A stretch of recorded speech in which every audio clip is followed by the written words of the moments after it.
a number of things come to mind. I think you've got to have a clear understanding of what the problem is. And you have what you're doing is you're providing a solution to an obvious problem. And you need to know where the people are who have the problem and have an idea of what the solution to the problem might be worth to them.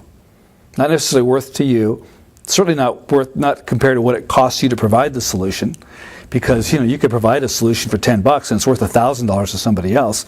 Great, you make $990, good for you. And I think you've got to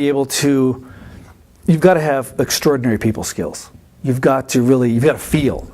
You've got to understand the people. People have lives, people have perspectives, people have backgrounds, people have intelligence. They bring stuff to the party.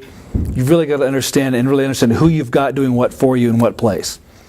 You've got to be able to recruit people. You've got to be able to sell. You can't think to yourself, well, I'll hire a salesperson. If you're running a business, because you're selling the salesperson coming to sell for you. You're selling a CFO to come be your chief financial officer. You're selling to the media. You're selling all the time. So you have to know how to sell. And there's wonderful books on that. I think you need to understand marketing, big time. I don't think you need to understand as much of the technology. Unless, of course, it's a technology business. You're selling technology to technology people. But that's a really fairly specialized thing. But still, I think it comes back to the people skills. It really would be the single biggest thing if one was to really figure that out. And one way to understand the people skills is to really take those seminars where you learn about yourself.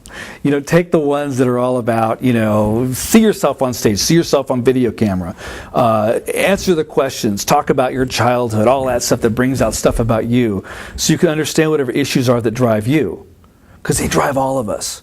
And if you understand the ones that drive yourself, you can easily relate and empathize with somebody else and not judge them for having that stuff go on with them, because I had the same thing myself, so how are you doing? So that to me is huge.